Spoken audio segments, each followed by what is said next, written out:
Tell them this is. Tell them this is. Tell them this is our time. Hello, Guyana, and welcome to another edition of In Our Time. Happy Mashramani. We have a very exciting program ahead of us. We have none other than the Prime Ministerial candidate of the coalition, the APNU AFC, that is Mr. Moses Nagamootoo, and we have lots of questions for him. Also, we have some of our panel members from last week. We have Narissa, and we also have Janessa, and none other than James Bond. You all know him. So let's get right into our discussion. You know, you pick up the papers, you look at the news, it's all over. The coalition, what is it about? What are they going to do for us? Everybody's feeling optimistic about May 11th. So let's get right into our discussion. One of the questions I wanted to ask Mr. Nagamootoo, you were there. It's history.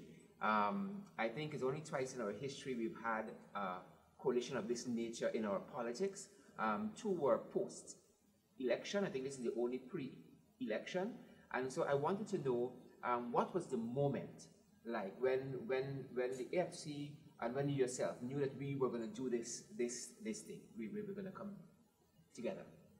Well, you describe it yourself. You said it was historic. So I believe, having been in party politics for 53 years now, that one sees this as a culmination of a very long process of trying to search to find a viable political union.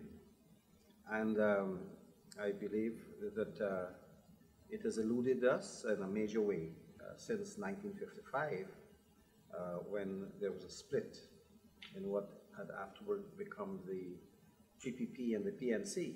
And I have lived through a process where constantly there had been efforts by Shadi Jagan to reunite with Forbes Burnham. And it was Shadi Jagan's obsession that he would one day merge the PPP and the PNC. And in a strange way, I've been in the center of that, because there were occasions when I would have to be used discreetly to take messages to Mr. Burnham of a possible meeting between Cherry Jagan and himself.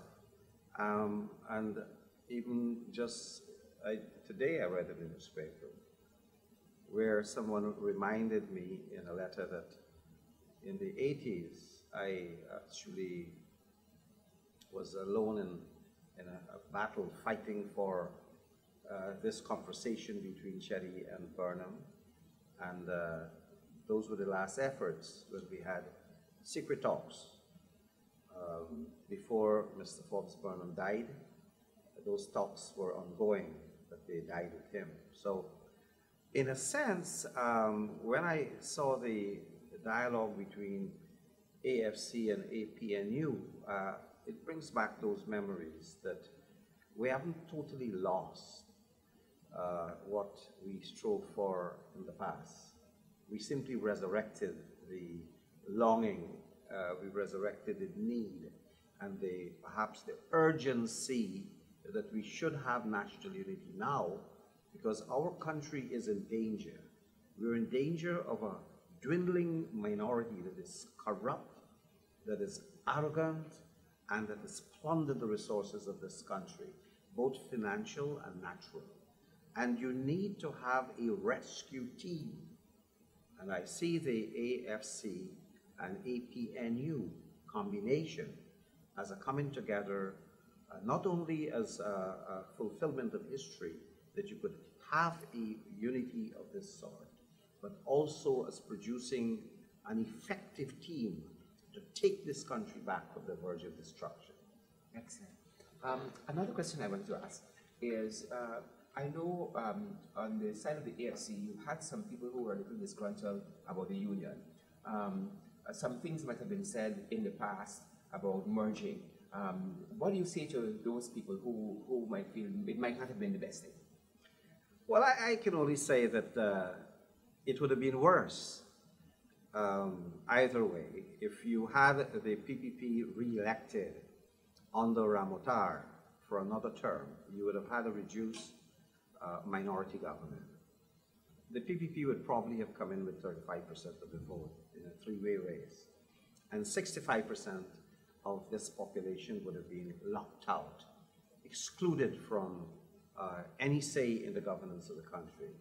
It is, in the first place, a violation and betrayal of the Constitution of Guyana, that you have no inclusion of a large number of persons.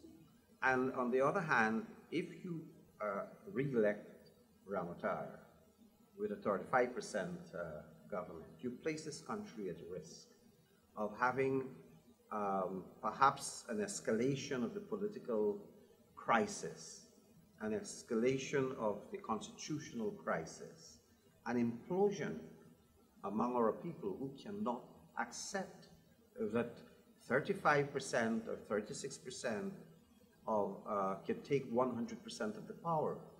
This is a multi-ethnic society. This is a country where you have two strong and perhaps equally matched minorities, Indo-Guyanese and Afro-Guyanese, but we're all Guyanese. And we have Amerindians, Chinese, Portuguese, and mixed people. We feel that there is almost a natural right of all of us to be included in the processes of governance. And those of you who are out there who feel that there's something you will lose, no. There is nothing to fear. There is nothing to lose. We have decided on coming into this union because the alternative is going to be disastrous for Guyana. More instability means more of you leaving Guyana. More instability means more crime. More instability means more frustration and suicide. We have had enough of all the disasters, our unfair share of it. And therefore, we believe that you need to put your confidence in this new process of forging multiracial, multi-ethnic, multicultural, multi-party unity.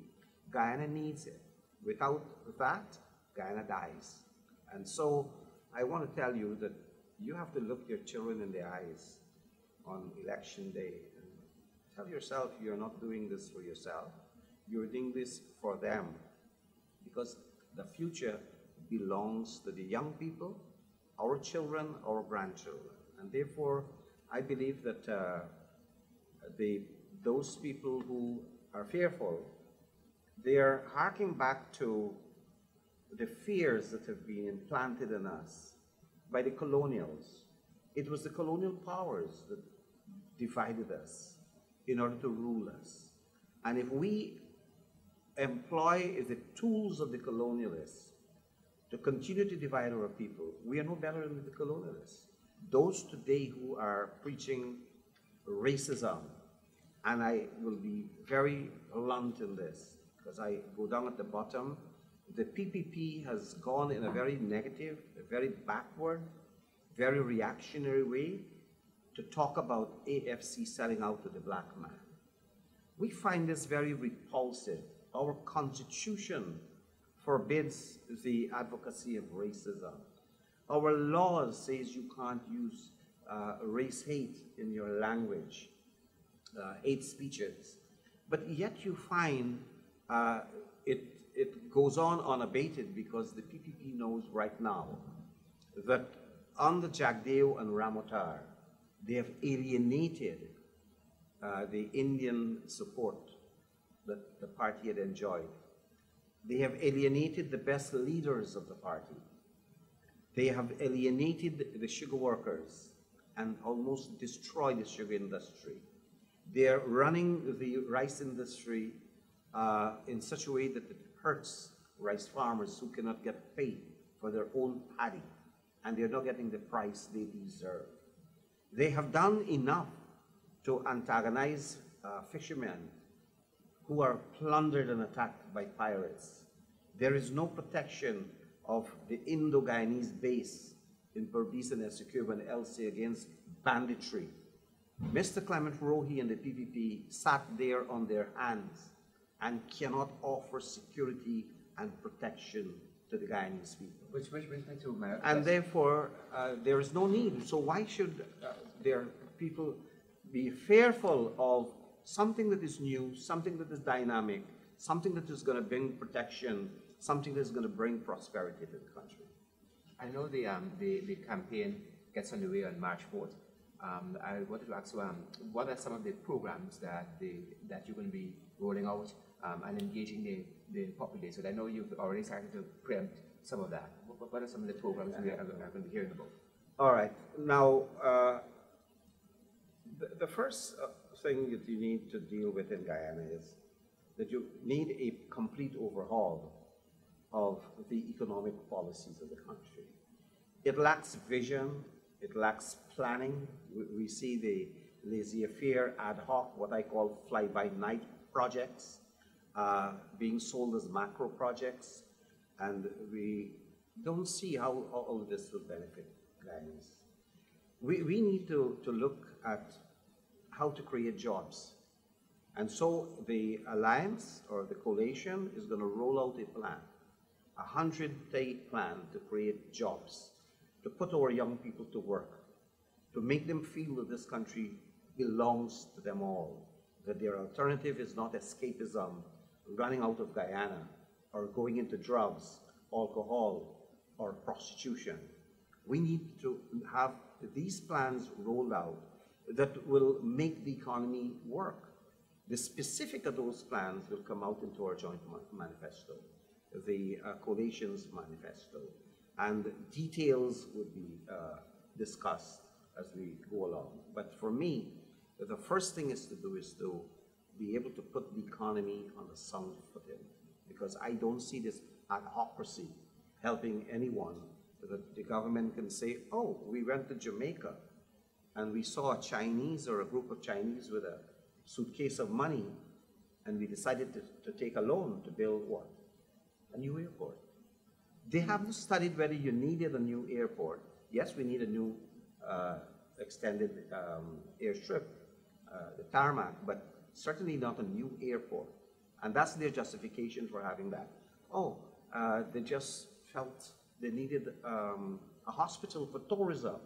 People are going to leave first world countries to come here to have body parts. And so they put down some money, sign on to a loan, and before you know, the man Surindra gone with $900 million, and not even a block was put to build this hospital. These are fly-by-night ideas. 4-lane roads here, 4-lane roads there. Since the last elections, and the 4 lanes are going nowhere. We seem to be having more congestion because they don't know how the 4 lanes were supposed to merge into easing the traffic congestions and creating better facilities for commuters.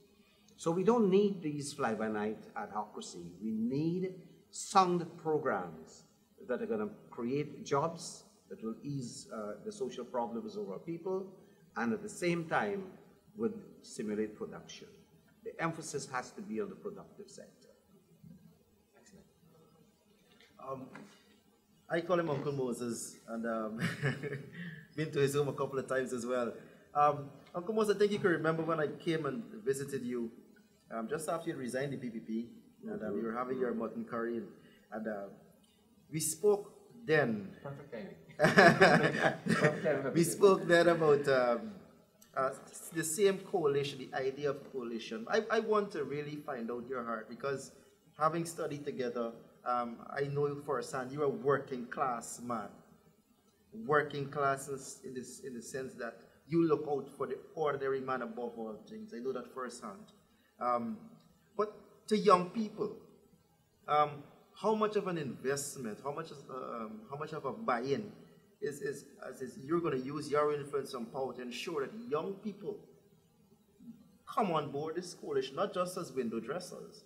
Young people need an opportunity to be a part of this coalition, to feel as if this is theirs. That is the only way you'll get their support. Yeah. If they feel, well, you know something, this is about me. At the end of the day, I don't want to say specifically, but what is your vision for young people out there who want to know? There's a new coalition, but I mean, what does that that burst my bubble? But how do you make it attractive to them? Using your influence, using your office. Well, you didn't only come into my house. But remember, we were in school together. We went to school together, yes. It's a great experience for the grandfathers with almost a little boy in diaper.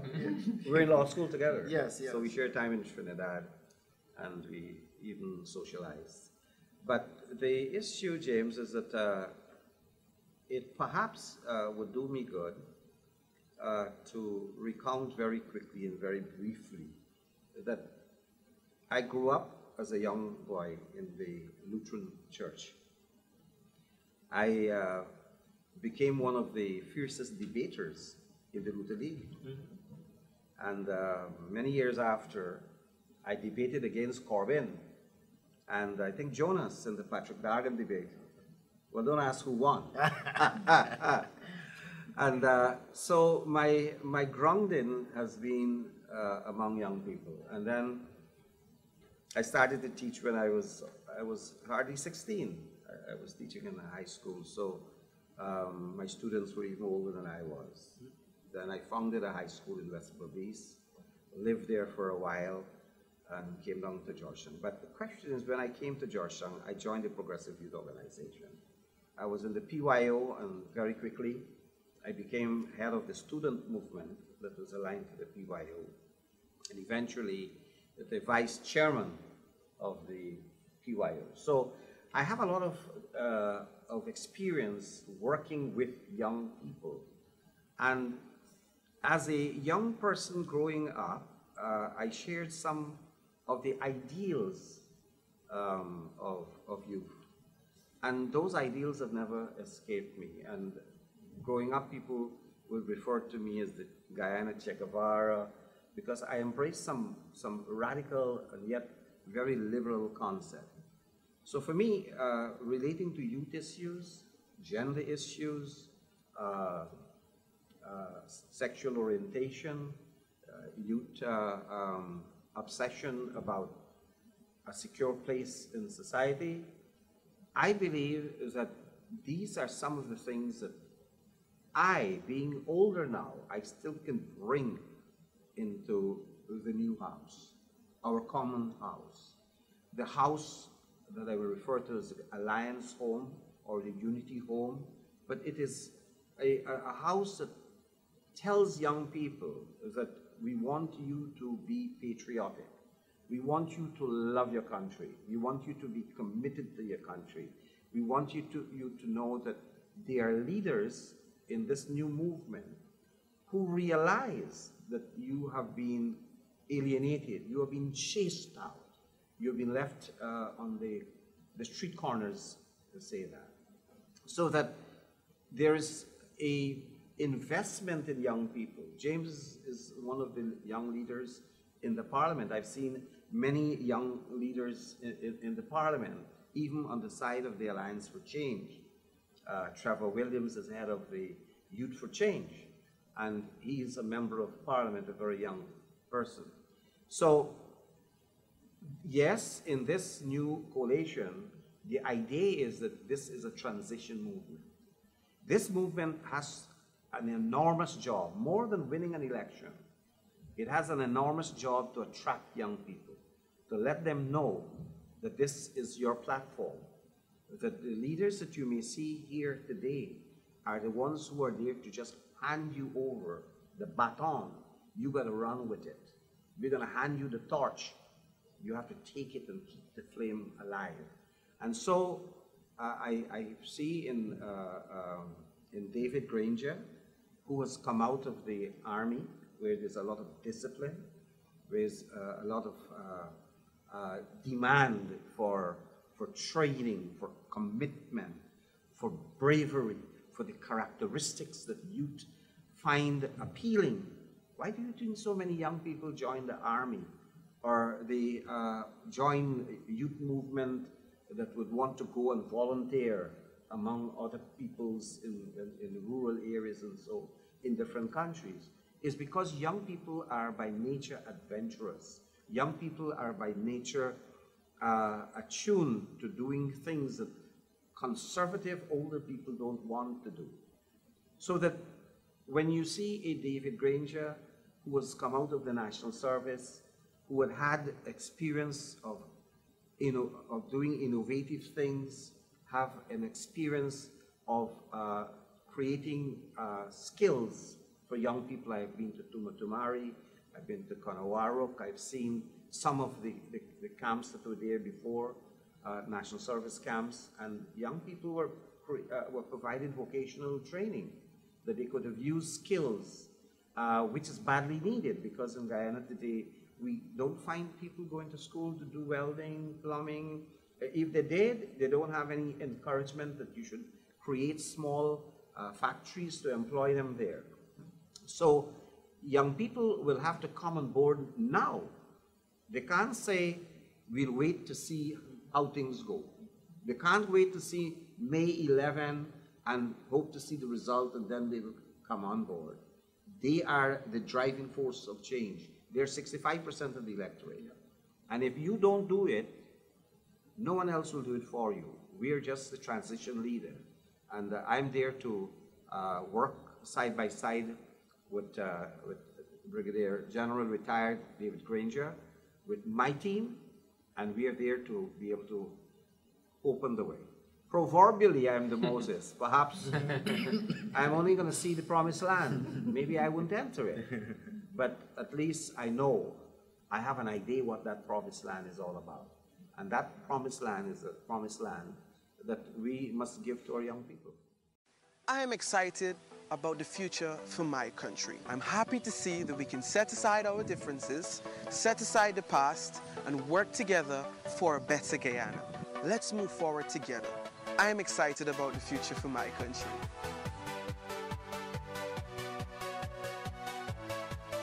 Vote APNU AFC.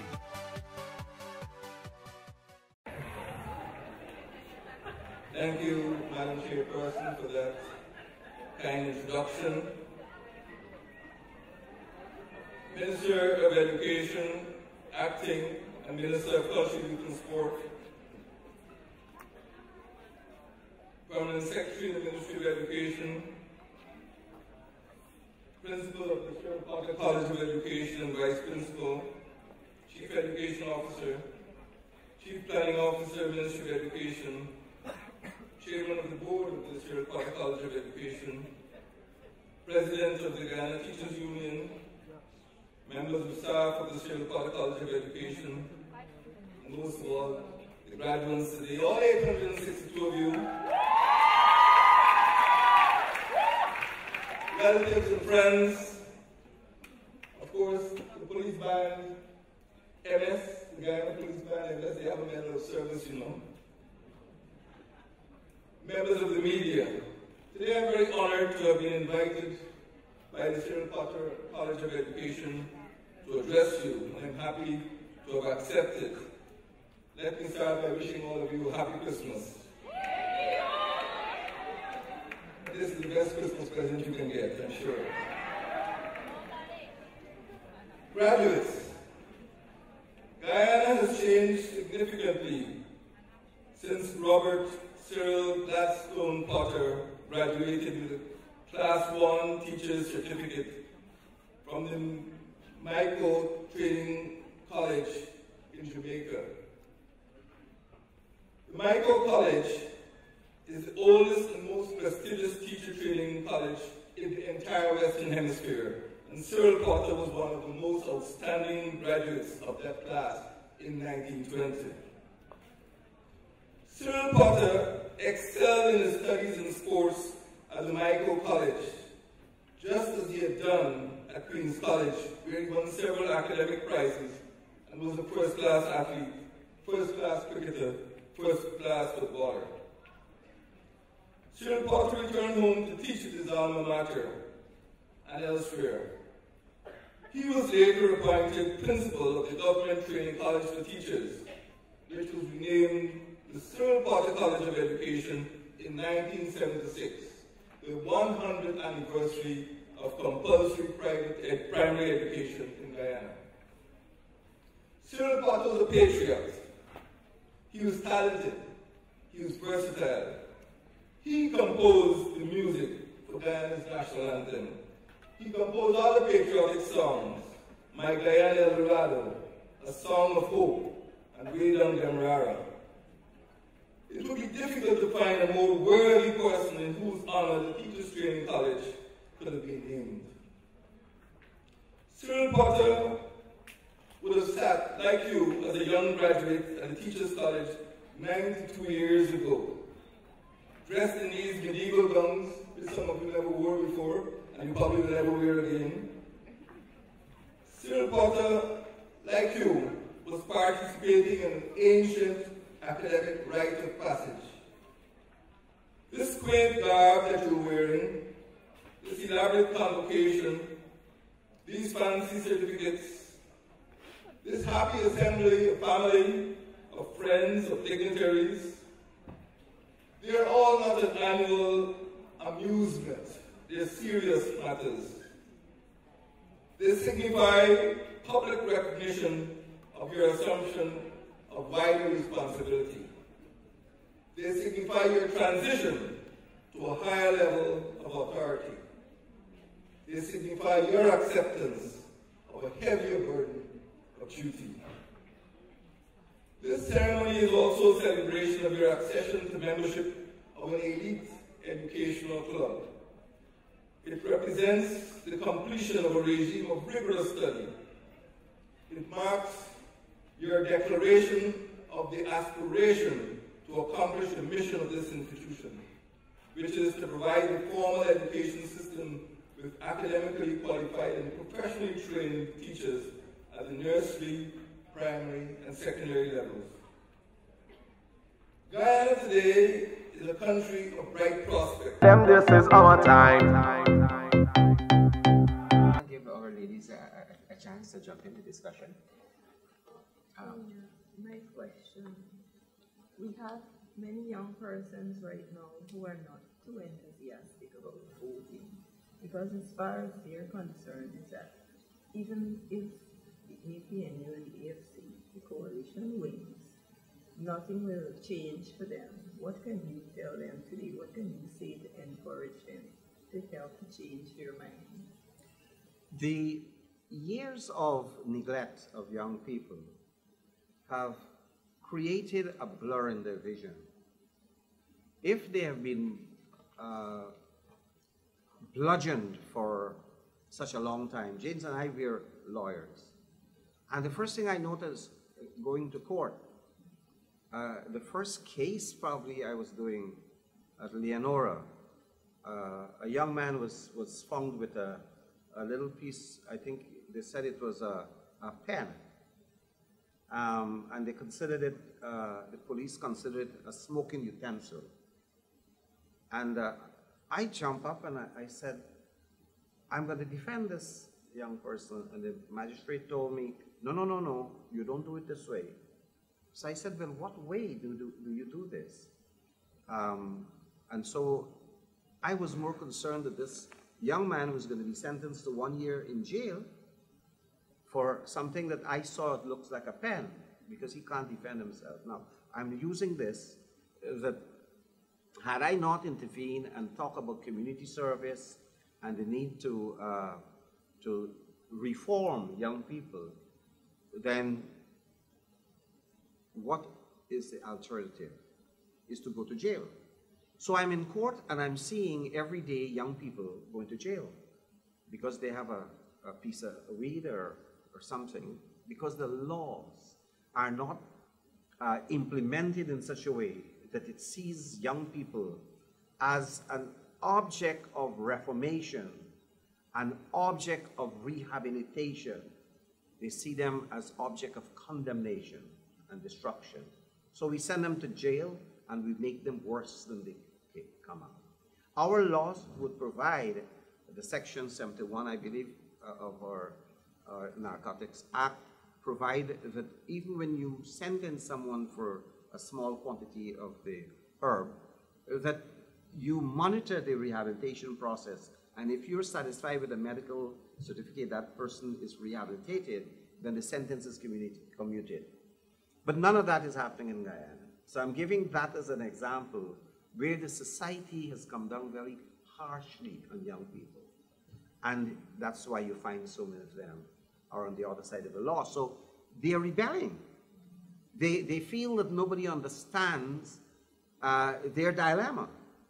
Nobody understands their frustration due from not having a job, and if they do have a job, the job cannot pay to give them a comfortable life. They're underemployed. They're walking about the street asking people for work, but they don't have the skills that will put them into a job which may be available. So we need to tell young people who are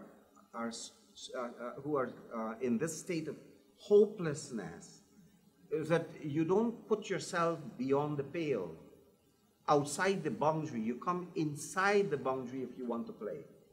If you want to bowl, if you want to bat, if you want to field, you have to be within the boundary and not outside of it. So this political arena is offering you an opportunity to change the game, to be a winner, to be a player, and voting for the coalition, voting for APNU, AFC, for the PALM, and the key. You're getting two now. You're getting a PALM, and we're giving you the key to open your own future.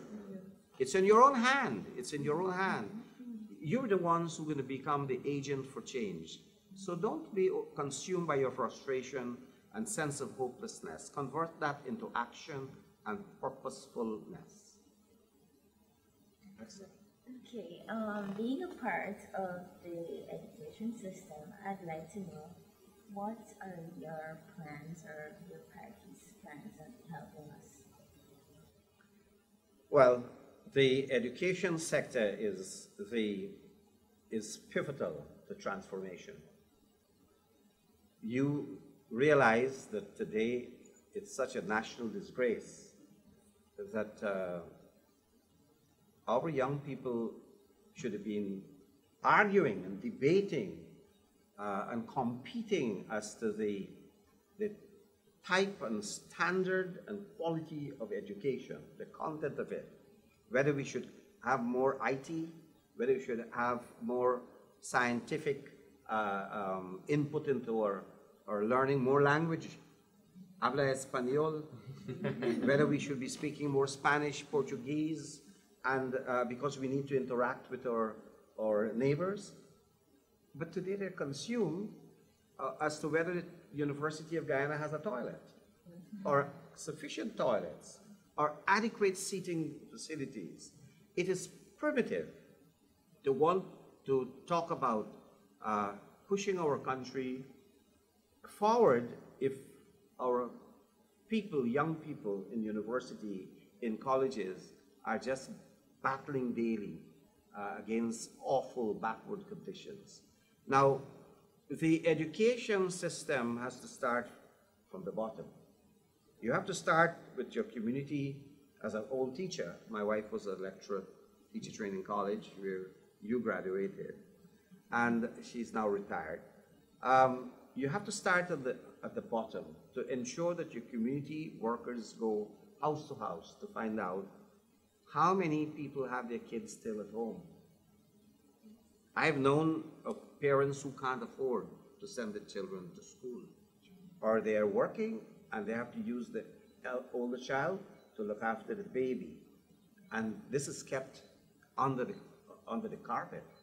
So first, if you want to boast about an education system, you have to make sure that you have universal nursery and primary education, that young mothers are liberated so that they can go out and don't have to stay home to look after a baby, that you have creche to take care of them so that women, young women in particular, are not stultified.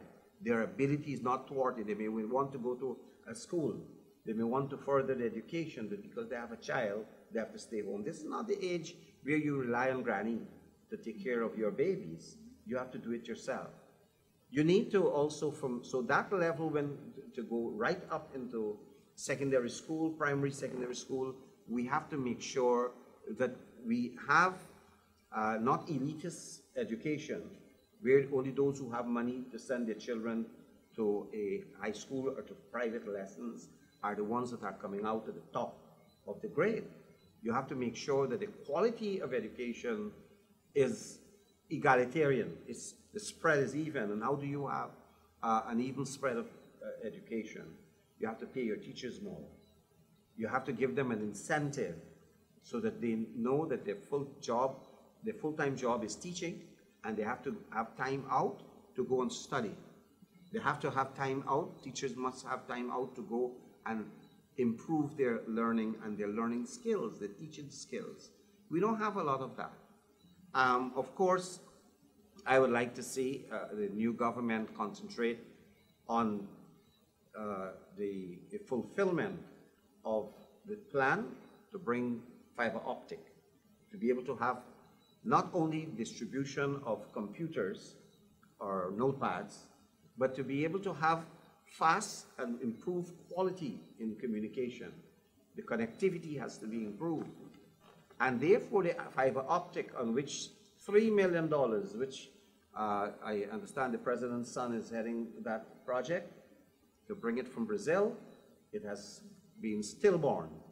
Nobody knows where that is going, or if it's still alive. We don't know where the wires, the cables are buried.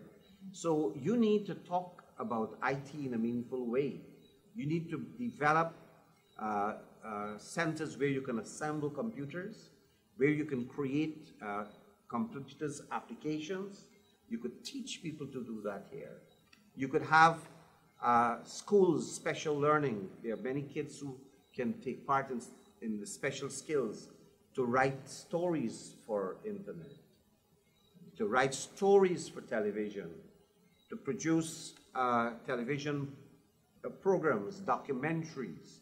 We should have money set aside from all the revenues garnered from television, the revenues from selling licenses and so on, should come into a pool where a young person, a young woman, or a young man who wants to become a producer of documentary or short films can go and apply and get money, a grant to do that. We need to, as I said earlier, to create not only the avenues of training, because the training is going to be useless unless you have opportunities for employment. So in the education sector, I believe that you need to have a comprehensive reform. You need to have an education policy that is relevant to the needs of our youths, and the relevant training that can give them employment, and not just educated, jobless people. And as I said, the one dealing with simultaneously, we should be able to teach at least 2 other languages, 3, in fact, French, Spanish, and Portuguese. You go to Suriname and an average person speaks about 3 languages there. And here we are not able to communicate with our neighbors. Education, language training, of course, also open doors, opportunities for you to access jobs elsewhere if you can't find jobs in Guyana. And so education is going to play a pivotal role in training the young people. There are a lot of areas like the interior where you don't have trained teachers. You don't have passes in secondary school exams. They're on the very low level because there's no incentive to encourage a teacher to go into the interior. You're supposed to have duty-free. People are coming here to do all manner of things and they're giving duty-free concessions, but our teachers are the ones who don't have an incentive even to buy a motorcycle if they decide to go into the interior, or what they call these things, the APV or something like that, to move around in the interior. So that you have to look at the human capital, because Guyana cannot develop only with talking about gold, sugar, rice, bauxite, timber. You have to talk about the human capital, and it is the human capital who will have to be trained and given relevant skill to take the country forward. So young people, I believe, have to be assured that a new government would take this, this task of reformulating the education priorities very seriously and to move the country forward. Excellent. I know in the power sharing apparatus between the APNU and the AFC, I believe an AFC minister will have responsibility for home affairs, which brings us to the question of safety. How do we protect our citizens? How do we dawn a new day where that is concerned? Every day you open the papers, if somebody's murdered in our country, somebody is shot, somebody's gunned down. How do we change that post 11th of May 2015?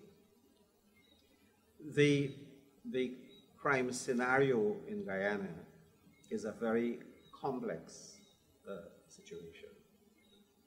You'll have to deal with issues of deportation, the issues of drugs, issue of narco trafficking, issues of money laundering, white-collar crime, the other white-collar crime of thieving in government ministries, corruption involving contractors and government officials, high-time embezzlement, and even a minister of the government accessing $4.5 billion without the approval and permission of the parliament. So what I'm trying to say is that you cannot look at crime simply at the episodes of criminal activities every day. You have to look at the moral example. The country with the Jagdeo and Ramotar government, they have provided no moral example by which anyone can live. So everybody feel that life is a hustle. You got to thief to get by. And if you can't thief, you will kill to get by. And so there is a new subculture in the society that glorifies crookedness, that glorifies dishonest activities. And so if you need to deal with crime, you have to deal with it in a very comprehensive way. That first you need to bring back integrity in public life. You need to have strict adherence to the laws and to the places like Integrity Commission, where you have to declare your assets. People who hold public office should be monitored so that you know that when they came into office, how much they have, and they are not carried away by the other temptations of greed and vice, and what people say you have to greet everybody else's farm. You need to professionalize the police force. And you need to, when I say professionalize, you need to make the police force independent of political direction. The Minister of Home Affairs, right now, for example, he goes out and makes statements about the elections, that those of you who are not dead will be badly wounded. What is the Minister of National Security telling our Guyanese people? He's spreading the rhetoric of violence in the elections campaign when we should be doing the reverse to make the campaign peaceful and orderly, so that he uses language that glorifies violence. And if you subliminally think about what this minister is saying every time he opens his silly mouth, you believe that he controls law and order to an extent that if you do not obey the diktat of a ruling party or a politician, you can be punished. So there is enough institutional violence in the society that sends people berserk. And the crime that you see cannot be justified. No one should be justified invading someone's home and committing acts of violence against people. So that you have to have zero tolerance on crimes, invasion of homes, You have to have your trained units go after these criminals. And I can assure you, David Granger and I, and people like Kemraj Ramjatan and Nigel Hughes and Basil Williams and James Bond, I believe if we have a role in the anti-crime sector to give leadership to it, it will be that this country cannot tolerate even drunk driving, even speeding. As I speak here, we learned about this tragic accident on the Burma Road. A teacher and 5 or 6 students have been killed. And I'm sure when you examine that, the pathology of accident, it has a lot to do with speeding, carelessness, recklessness. Animals on the road. Animals on the road. It has so many things that you want to feel that life doesn't matter in this country. So crime fighting has to be done from top to bottom, not really bottom up. And an element of crime fighting is that it inhibits economic activities. When bandits get into a business place, that business person is shattered. It will take them a long time to get back, and people are out of employment. When they attacked fishermen in the seas, fishermen are disabled. They cannot even make a living, much less bring fish, so that we can have access to cheap supply and plentiful supply of fish. So in a way, I believe crime fighting is a priority. But crime fighting must be integrated, not simply directed at people you see doing physical crime. You need to target them. And I hope also that there should be, as happened in the period of President Desmond Hoyt, people convicted of felony murder, people who go to rob people and commit a murder.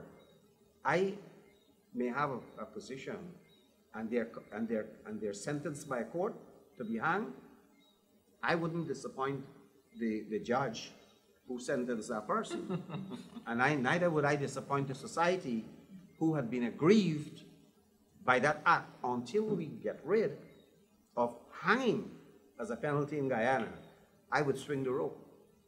I can tell you, and there isn't anything more that will send a message to those who want to be criminals, not those who have been criminals, who want to be criminals, once they see that rope dangling.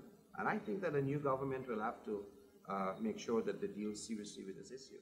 I am excited about the future for my country. I'm happy to see that we can set aside our differences, set aside the past, and work together for a better Guyana. Let's move forward together. I am excited about the future for my country.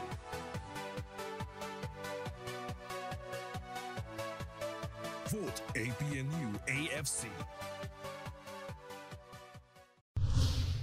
He grew up in the PPP and occasionally parted company with the political party which was almost single-handedly founded by his parents. Joey Jagan had been listed among the PPP candidates who contested the 2011 general elections. This time around, he's not in the race and he's not holding his peace. As a strong advocate of national cohesion, he told Nightly News that his latest separation from the PPP had been prompted by that party's rejection of his views regarding the gelling of minds and bodies in an inclusionary manner to advance the best interests of the people of this country. I kept telling him to bring the opposition into the government of national unity. I believe in that. I've always advocated that. A coalition government. We don't have any national leader of any vision, really. We got able leaders, I think honorable men, but they need to come together, especially the racial and class divisions we have in this country. They need to come together and work together. Everybody needs a cut of the pie. Every nationality, every class, and every race need a cut of this pie. This Guyanese pie that could be great for all of us. Instead of that, we have majoritarian rule, which hogs all the pie for themselves. That don't work. Nowhere in the world people are accepting that. In light of the caustic remarks emanating from the PPP over the APNU AFC coalition, Joey Jagan told Nightly News that rather than spewing venom at the Alliance for Change, the PPP should acknowledge that party's failure to put Guyana first by not initiating a coalition when first faced with a minority status in the National Assembly in 2011. We need cohesion and unity in this country, and that's what Dr. Jagan stood for. And let those in the PPP understand that clearly, because they're not following what he said. If Dr. Jagan was faced with a minority government and he was the president, I could assure you and guarantee to you that he would have brought the opposition into his government. And that would have been the answer, not to go to another election and prorogue parliament. That is not the answer. It's too expensive, too time-consuming, and too stressful and tense for the Guyanese nation. Joey Jagan says he's not happy about the manner in which his father's name and image are being misused by persons on the campaign trail in their apparent attempt to solicit votes. It is nice I saw Mr. Luncheon last night on TV mention my father's name, using it as to start his campaign. But he has no ground to stand on. Dr. Luncheon has no ground to stand on in his claim of following Cheddi Jagan's legacy. None at all. Cheddi Jagan didn't believe in one man controlling the NIS and the army and the police and they're around for 22 years. He should be retired by now. Dr. Joey Jagan is also advocating deeper involvement of religious bodies in the actual management of the state. This is our time. One of the questions I was thinking of when we were talking about jobs, a new government comes into office, lots of persons are fearful. Am I going to lose my work? What do you say to those persons? Well, I will just say you should have nothing to fear. There's not going to be any vendetta in this government. You want to send a message to those wrongdoers that there will be a process of law. Any person who has pushed their hands into the cookie jar and they steal public revenues, or they have violated their oath while in office and they resorted to criminal activities, then there should be a process of investigation that will be lawful. No one would be fired willy-nilly, selected for any kind of vendetta because you belong to another political party or you belong to, you were working with X, Y, or Z. No. I believe that our government must be compassionate. At the same time, we should be firm about and resolute about what we do. But we are changing this government in order to remove from the bad stewardship of the past. Too many things have happened in the past that are wrong. The first wrong thing that has happened is that you have a political system that alienates people. 40% or more of the people who consider themselves of a different race, they don't believe that this Ramatar government is their government. They are told so every day, you know, they're reminded that we run things. If you listen to the Attorney General Nandlal, when he says we are Chatri, he's a Chatri and he runs things, he tells you that what type of caste or what type of ethnicity is preferred.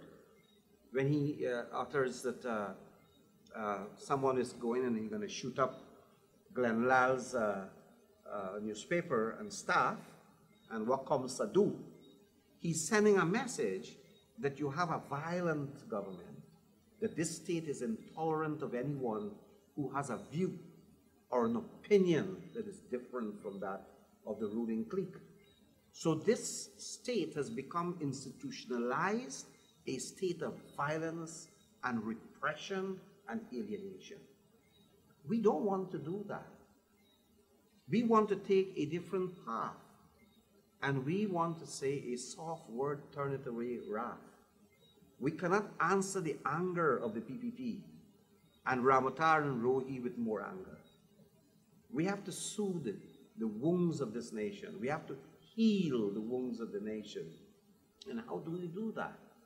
It is by assurance that no one will come in harm's way.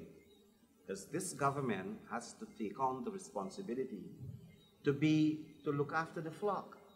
We have to be the shepherd that tells the flock that you will not be targeted, you will not be penalized, you will not be plundered, and we want to protect the resources that the flock needs to survive.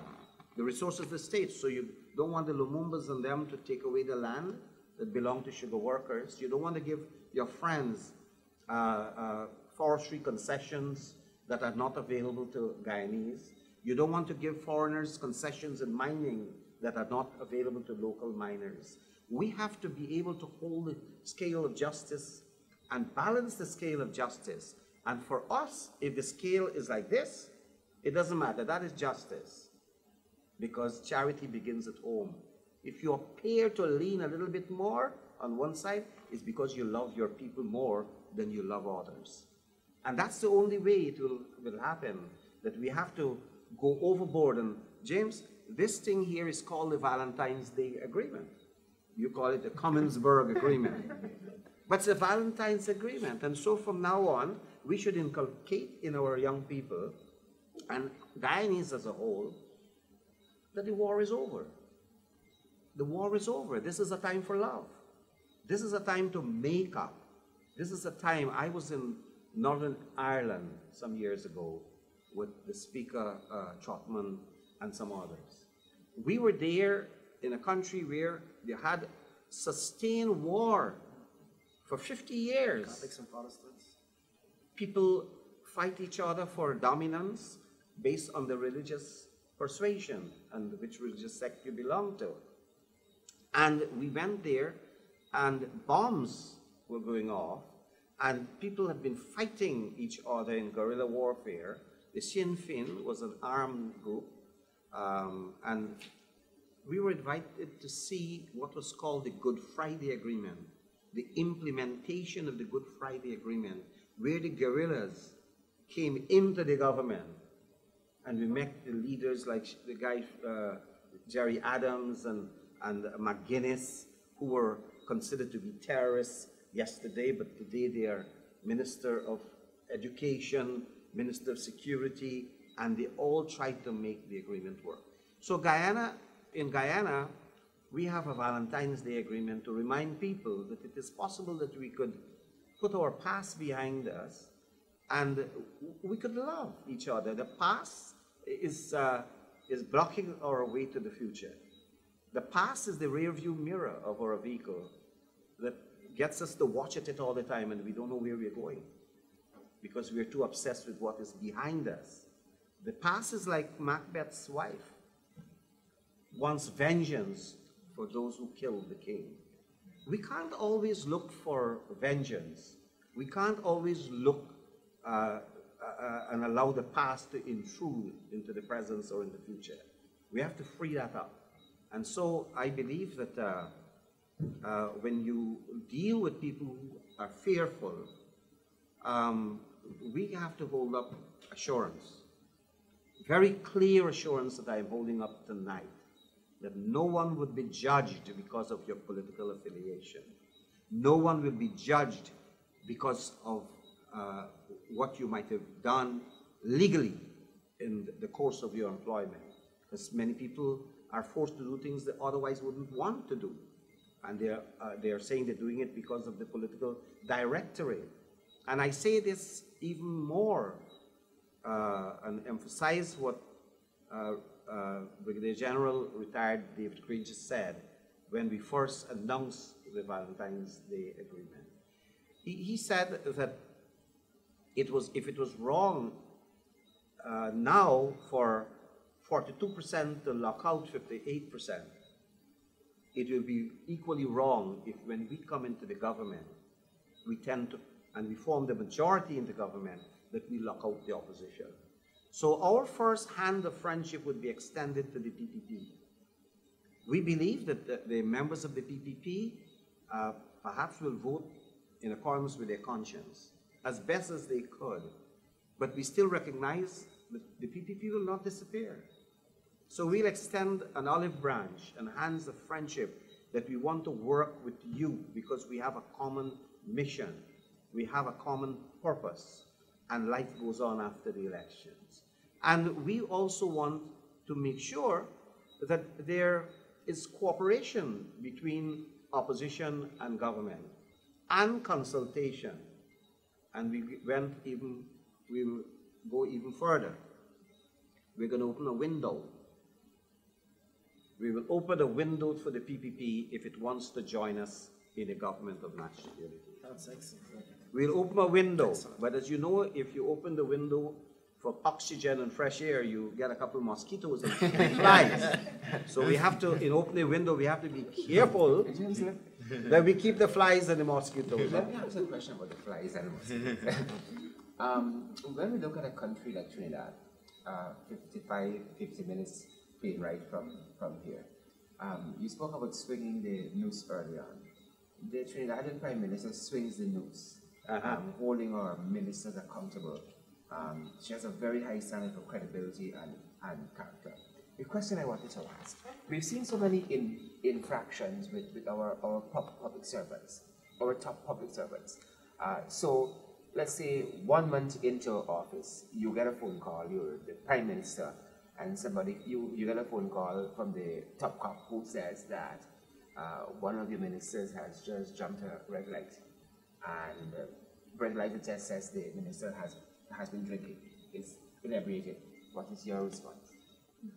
Well, I will tell the top cop, probably doesn't have to even be the top cop. You don't reach that far. Even the ordinary cop on the road should be able to enforce the law in spite of who the person is. So being a minister of a government doesn't make you greater than a citizen. The common denomination in any society is a citizen. We are all the same.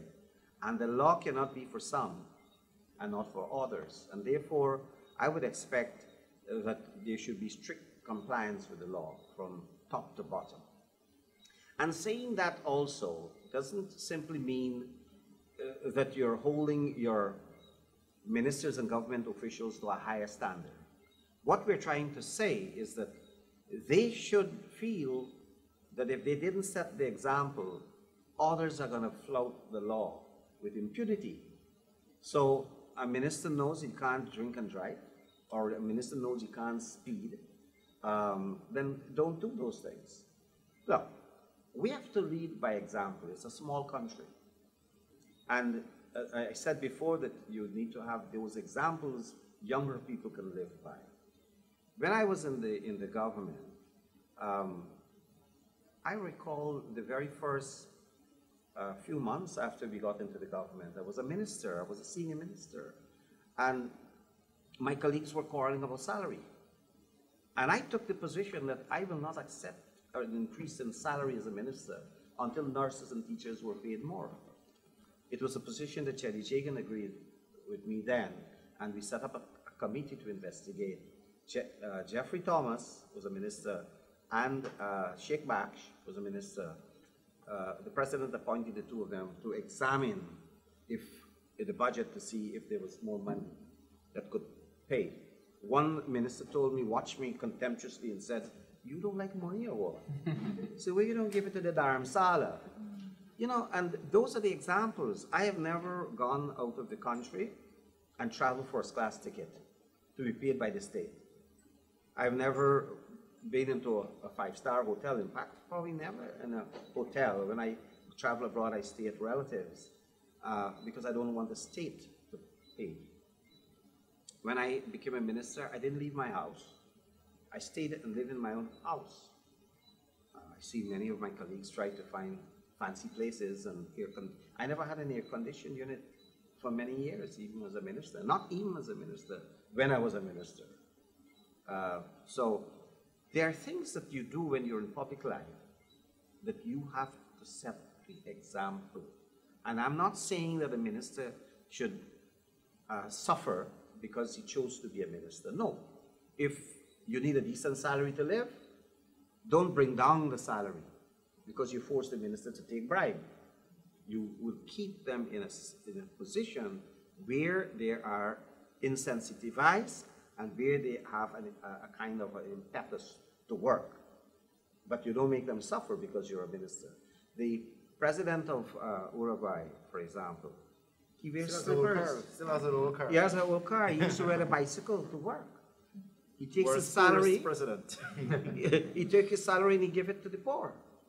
I mean, you can do those things symbolically, but that's not going to cure the society of its ills. What you have to do is to reform the society, change the culture of how business is done, change the culture of public life, and then I believe you don't have the need to have Kamla Bisasar. Kamla Bisasar is doing a good job in Trinidad, but we should have our leadership should be doing what she has done so successfully. She tells the public, I am intolerant of anyone in my cabinet, in my home, who violates the law. If she had an Anil Nanlal to deal with, she would have fired him 10 times. If she had an Ashni Singh to deal with, she would have fired him a dozen times.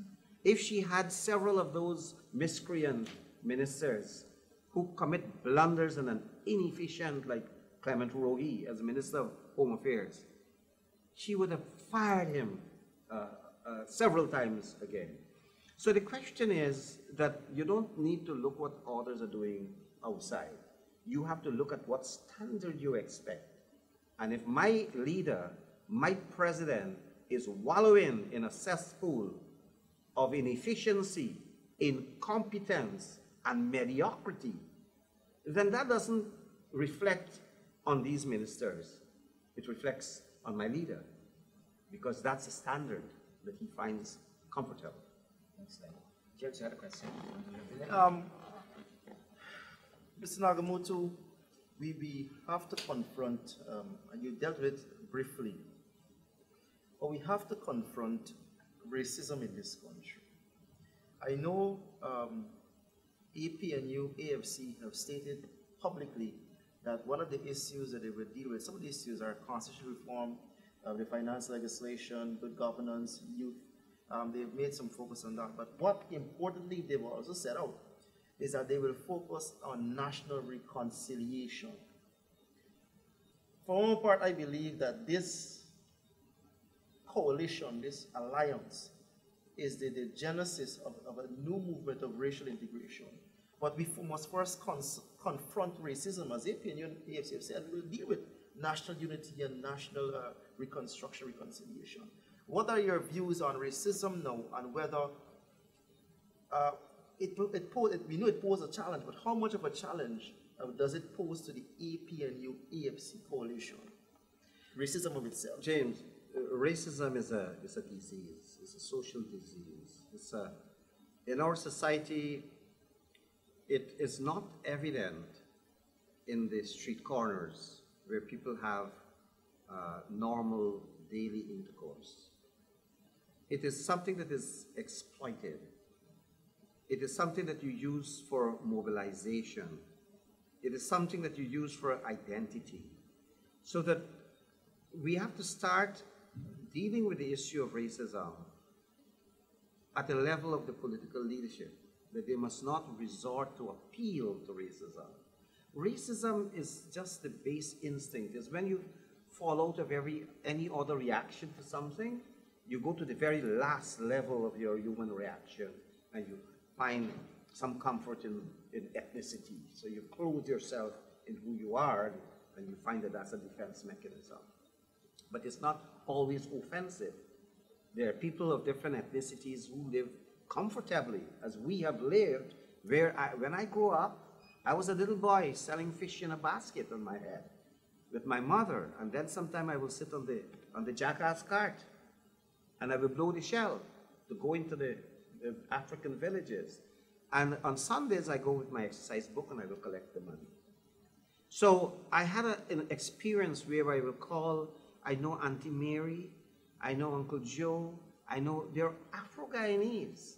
They all call my mother Auntie Chuno. Auntie Chuno. We didn't know ethnic hostility or ethnic suspicions and so on, because we grew up that way. So therefore, you can learn to grow differently, all right? Because if you have some bandit attacking your house and you're calling for police to come, you don't call, if you're an Indian, you don't call and said, I want a brown clothes police to come. You don't mind if the police is black clothes, brown clothes, or blue clothes. You want a policeman that will come and protect you right now. When you have some rats in your house, you don't look whether the cat is white or black. You're looking for a cat that can catch rats. And in this country, you have a lot of rats. And therefore, we can't just see ethnicity as the answer to the problem. We have to see human efficiency, human qualities, what you are, the best of the human side. And that's what we have to emphasize. And we must take this positive message, because I can tell you this, and I am saying this with some reservation, because I didn't want to introduce a type of discourse that lowers the level of our of the dialogue, the conversation. We want a new conversation. But I can not end by saying, how hypocritical are these people from the PPP, who every day they're saying how Moses Nagamootoo joined up the black man, you know, as if an Akno black man is different from Lumumba, or Sam Hines, or Roger Luncheon, or Clement Rohe, or Jennifer Webster, or Jennifer Westford, or Kwame McCoy. The McCoy. How is a black man that Moses is now associated with any different from Robeson Ben? You know? And he's a handsome man, I can tell you. How is he different from Joe Hamilton, who went and testified before a commission that I was a member of the House of Israel and I was trained to kill everybody else if that was the instruction, except Cherry Jagan and UC Kwayana? How do you find it so convenient and comfortable to invite those people into your house, into your chambers, into your bedroom, and you are not uncomfortable with black man, but Nagamootoo sold out? You see? So there's a hypocrisy, no logic in this. And no one must buy this at all. And then when they try to say how they don't want a coalition, you have to see the PPP historically as trying to evolve this coalition. Perhaps unwittingly so, they chose who they want to collate with. United Force. Mansour Nadir came out of United Force. He's in the PPP. And the United Force, the PPP will tell you from their historical record, is what was responsible for putting the PPP in 28 years in the political wilderness. Yep. Right? 64. But it's okay to bring Mansour Nadir. Then you bring Leslie Ramsamy, who came here with a party called Republican Party. He came to destroy the PPP. Said the PPP was a communist party. Ramsamy is in the bosom of the PPP. Ramsamy conspired with them. We all know the story of computers and Roger Carver. Yeah. You chose to have in your cabinet Nanda Kishore Gopal. I recall writing a story for the Mirror newspaper where Gopal built an image of Cherry Jagan and burnt it in Success Village on the East Coast. Gopal, when we were discussing whether Cherry Jagan should be the presidential candidate of the Patriotic Coalition for Democracy, said, no, I don't want him. He chose somebody else. Cherry, to his credit, said, if you don't want me because I'm an Indian, Gopal, I'm going to give you Dr. Roger Luncheon. And that's when they said Luncheon was black, but he was red. Really, he was communist. But Gopal today is in the PPP. But he's from another party. He had formed the Guyana Labour Party. And they put him to head the Gaisuco, and he broke up Gaisuco, and then put him to be Labour Minister. So when you tell me is that coalition is bad, and you collate with the forces who headed political party that was out to destroy you, then you're not serious about denouncing anyone who formed coalition.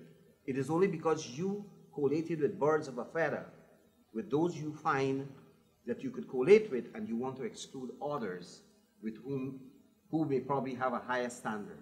So for me, I believe I could always understand the reason for coalition. Every process in Guyana historically has been a search for coalition. And we have never, when bauxite workers marched from Linden and came on the coast on one occasion, they came to give solidarity to sugar workers. In history, they had a march of Afro-Guyanese into Ramveld to give support to protesting sugar workers who were shot also in Ramveld. Historically, you have always had this impetus of our people to break out of the cocoon that kept us locked in, to come out of that cocoon, to come out of our imprisonment, and to identify with others across the ethnic divide. And so I find that the APNU AFC has now set symbolically, it has set the stage for a rapprochement of a national level, and I would hope one day that I will see a day of national embrace where we can hold each other, embrace each other in true brothership, in true fraternity as Guyanese, and not that we are different races. Thank you very much. Thank you very much. We're out of time. We know you guys will have enjoyed this program. We really want to thank our special guest, Mr. Moses Nagamootoo, the prime ministerial candidate for the coalition. And we hope to see you back next week. Thank you to our panelists. It was lovely having you guys again. And see you guys same time, same place, very soon. Tell them this is